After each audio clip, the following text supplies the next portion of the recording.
85.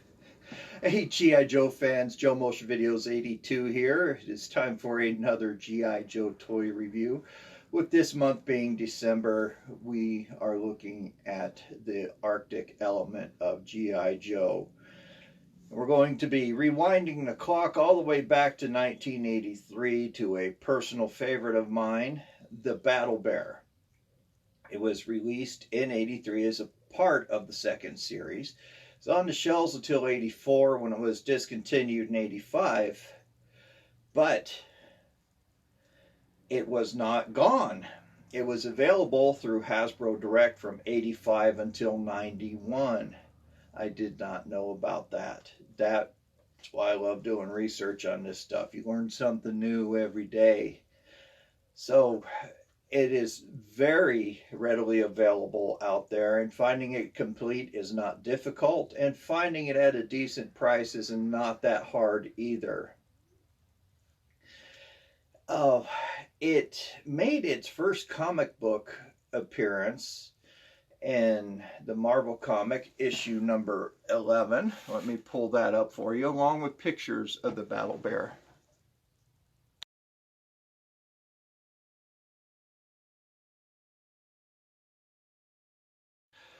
All right, pulled up pictures of the box that the Battle Bear came in. Great graphics on the front of that box. Showed some of the figures that were available that year. Had Snow Job behind the wheel, Gung Ho, and Flash riding on the back. The comic book showed Doc in his uniform. No coat on, no nothing, just in his uniform as portrayed as the action figure, riding on the back of that. Had to be very cold. But that was Hasbro. They had to sell the figures through the comic as well as the commercials. But that's okay. We overlooked stuff like that as a kid. At least most of us did. But the Battle Bear made its first appearance in the Sunbow series, the Weather Dominator. Great series. And its original retail price was $3.19. Now, my memories of this as a kid are very fond, of course. I swear to this day that I saw it come packaged with Snow Job. Seriously, I have memories of him coming with Snow Job. I don't know if it was an assumption from seeing him on the box, thinking that Snow Job came with the vehicle, or if I'm getting the action figure and the box, blended together. I was 9 years old, so memories are fuzzy. But I swear that he came with the action figure, which several years later I found out it did not. Had to keep the price point low, but it would have been the opportune moment for G.I. Joe or for Hasbro to introduce Snow Job to the toy line with the Battle Bear. But later on in the modern line, he did come with the Battle Bear. But I played with this a little bit as a kid. Not much, because I think there were some parts missing. John had it, of course. And it really didn't fit in with our playtime all that much. So just a handful of times playing with it. But I love the Arctic theme for the action figures. So this was one I really wanted as a kid, but never got it. But this one that I have now, I fortunately got it complete in this big box of parts I bought from Gotham City Comics and Coffee in Mesa, Arizona. I'll refer to that box a lot because I did get quite a few complete vehicles out of it. The biggest one that was complete was, or near complete, was the um, tactical battle platform. It was only missing the window and the guns. Everything else was complete, and they sold it to me for $40, which was a steal. And I went back later and gave them more money after I found out what I had completed. I just didn't feel right about not about paying $40 for such a huge allotment of toys. And they thanked me, of course, but they said it's really not necessary. We like to give good deals to our customers, and they do. They're just a group of really nice guys down there. Bought a few of my comics from them as well. But yeah, that's it with my stories on the Battle Bear. I just wish I would have had more memorable time with it. So I want to answer a couple questions. One was about this, about my wall behind me. Camcorder Nonsense asked about it. This is not actual brick behind my head. I wish it were. That is, it's a prop essentially. It was a Halloween decoration.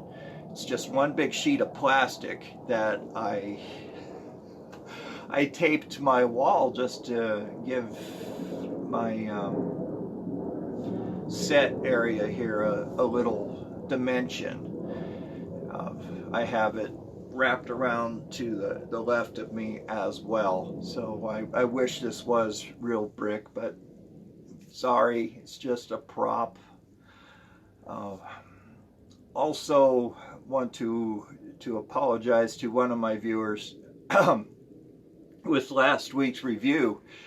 He jokingly called the picture that I had up originally with snake eyes as clickbait. He's like, I wanted to see an epic figure in the package, man.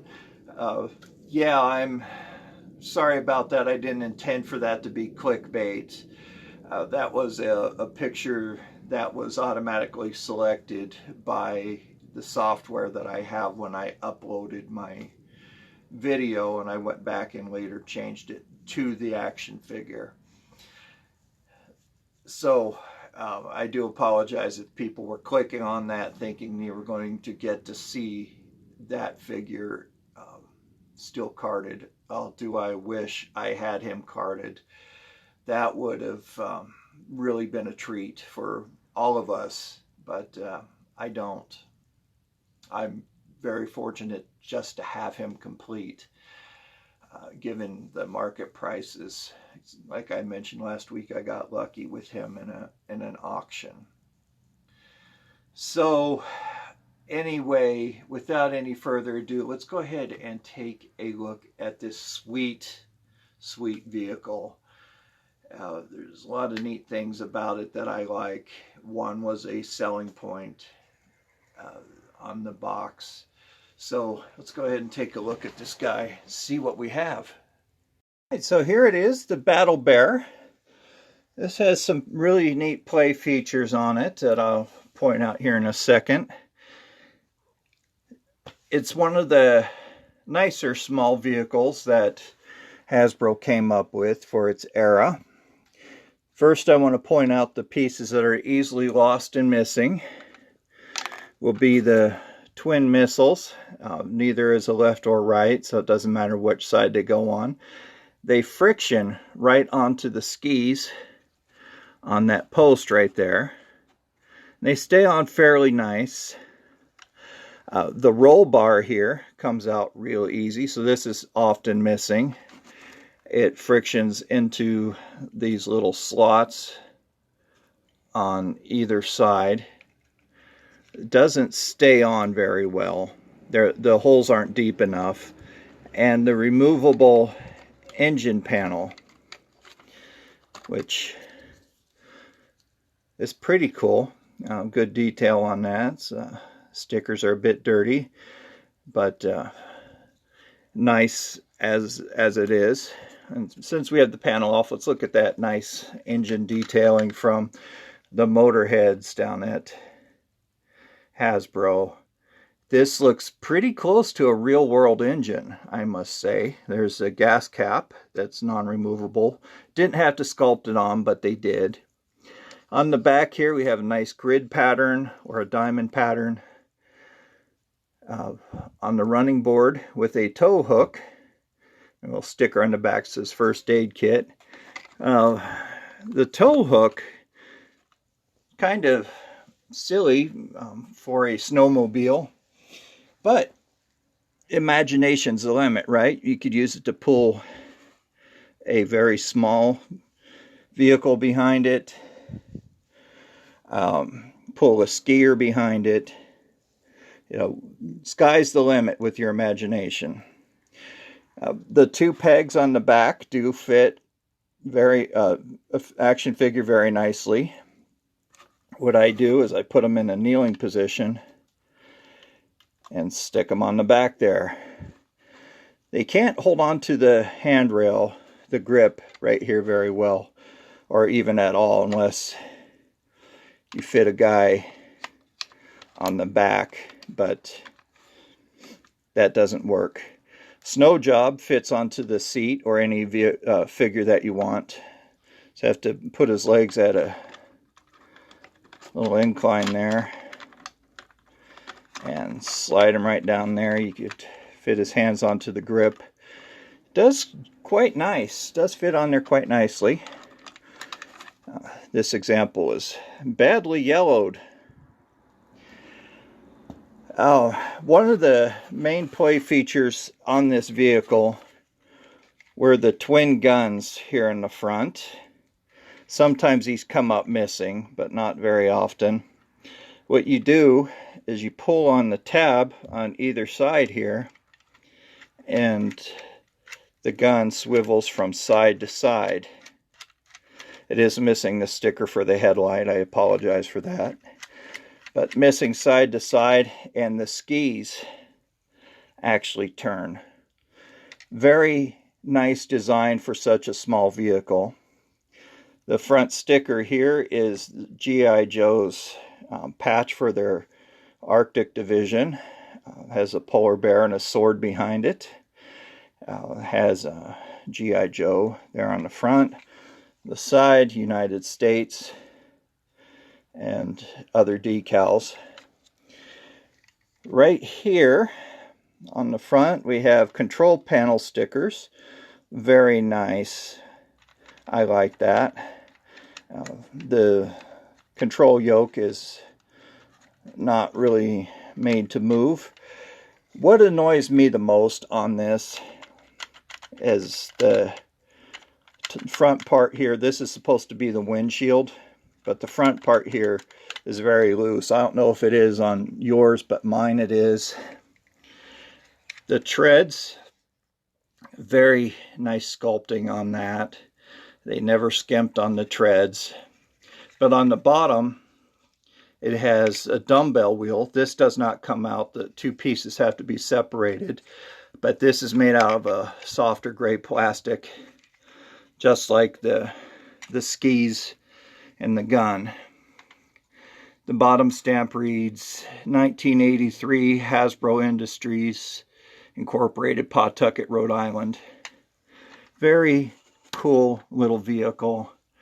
Snowmobiles are quite popular up in Alaska and the more snowy parts of the United States. They are legal to drive on the road, especially if you can't get a regular vehicle through. I've ridden on them as a kid.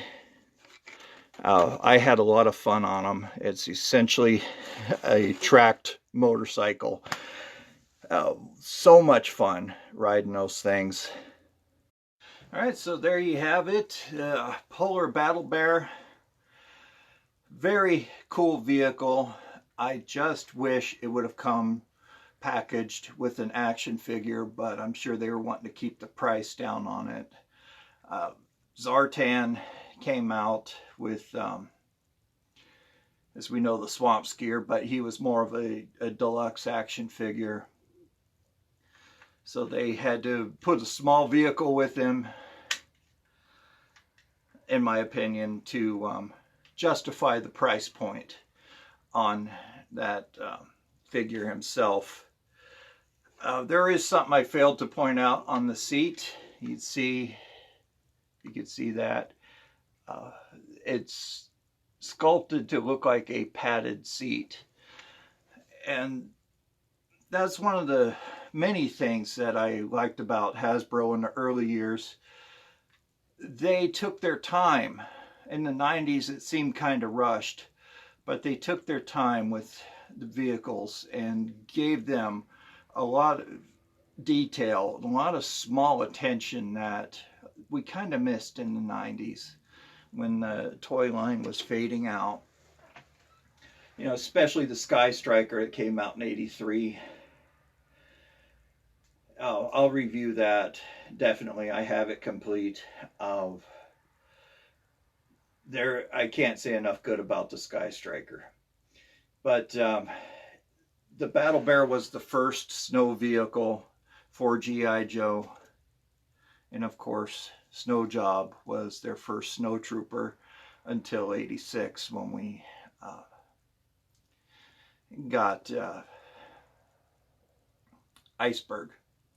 So poor old Snow Job was out there all by himself, all by his lonesome. But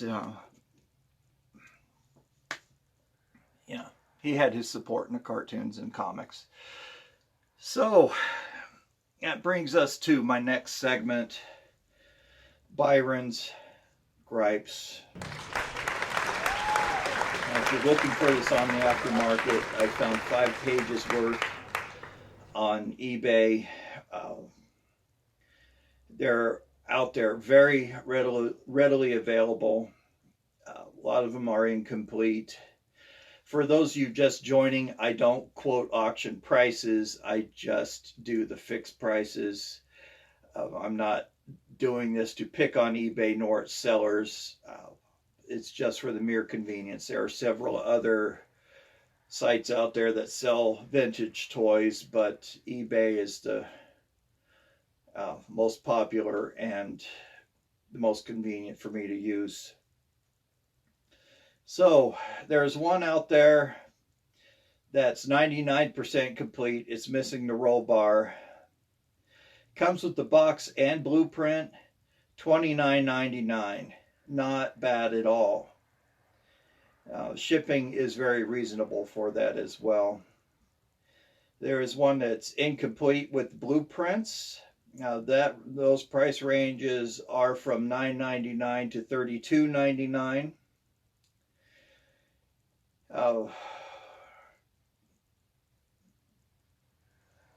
Now there are quite a few out there that are complete. Those prices are from $11.95 to $26.36. The $26.36 was decreased from $32.95. It was reduced, and that is a trend that's finally starting to happen, and I really appreciate that, and I'm sure those purchasing appreciate it too. There's another one that was reduced by $3.50. It's now $31.49 from original $34.99. There's a couple of them that are incomplete from $14.99 to $17. Still not bad. The parts are cheap enough to where you can find one incomplete and add it to the incomplete vehicle and still save money. So I've done that with a lot of my vehicles, actually. There is one, I'll put this one up with the deal of the day. it's complete. It comes with 2 action figures. It comes with a Blizzard and version 2 of version 3 of Frostbite, 42.25. So that I would snatch that up, and that's a great deal right there.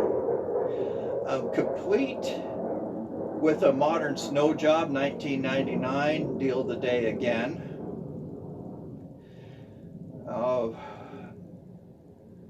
Now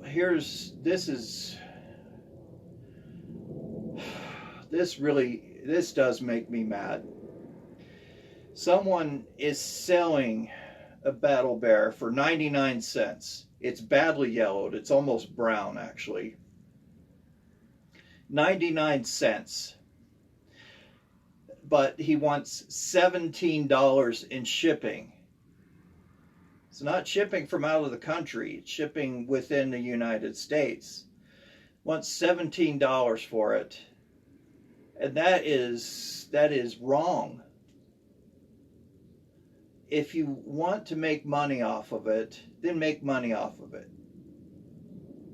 Sell it at another price, but he knows it's badly yellowed. He's wanting to sell it at a deal, then sell it at a deal. Sell it at 99 cents, take a loss, because it is badly damaged, sun damaged. Don't go charging $17 or some exuberant amount in shipping. It's wrong. It's his vehicle, his property, do what he wants with it. But this really irritates me, and it makes it harder for people to purchase toys out there, especially with the really high prices, and they're just now getting into collecting, or a younger audience is wanting to start collecting. It makes it hard on a limited budget. To continue on, the missiles, both of them are $3.99. The guns, both pair, are $4.99. One missile goes anywhere from $2 to $2.99. Complete with box, $70. I'll put that up with deal of the day. Box is in really good condition.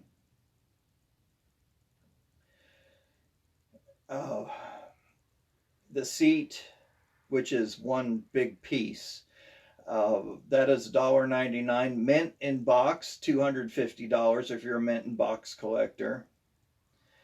The engine cover's $2.99. Another one is not mint in box, but it does come with the box and blueprints. $1.99. The blueprints, $2.69, reduced from $2.99 up to $6.25. Not bad, really. The prices are a little bit high, sticking with the trend. Just because it says G.I. Joe does not make it expensive, right? Especially with this being available for 8 years, from 83 to 91, 8 years. So really no reason why it should be so expensive, just in my opinion. Okay. But there are people out there that are charging a lot for it, and condition is everything, especially with the lighter colored plastic. Yellowing does reduce the value of the action figure quite a bit.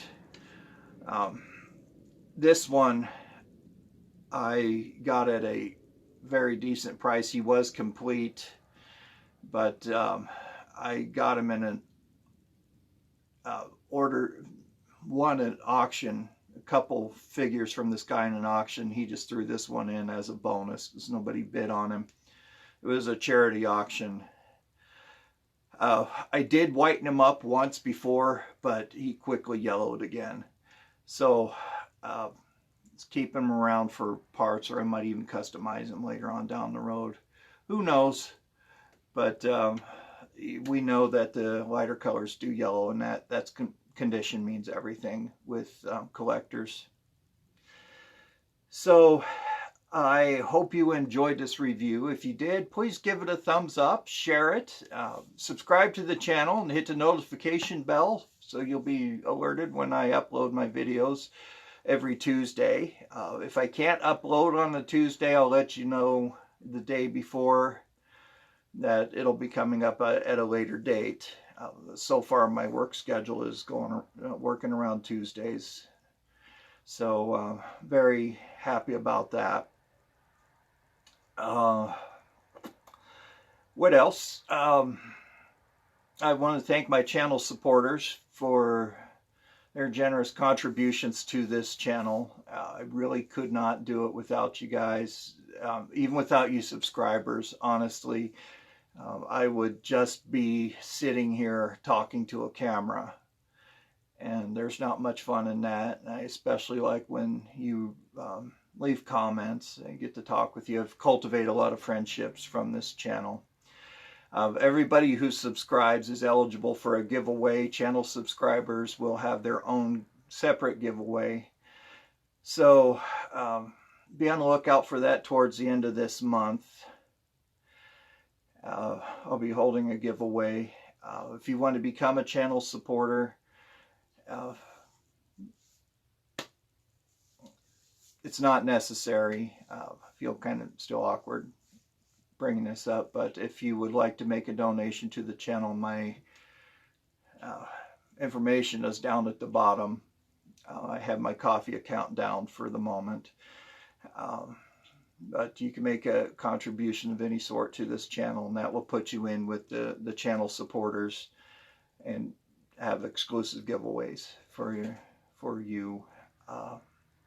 So with all that being said, everyone have a great day. Stay safe out there. Be kind to everyone, especially be kind to animals. They know nothing but unconditional love and compassion. Stay warm out there, especially those of you in the colder states. And this has been Joe Motion Videos 82 signing off. See you next Tuesday for another G.I. Joe toy review. Talk to you later. Bye-bye.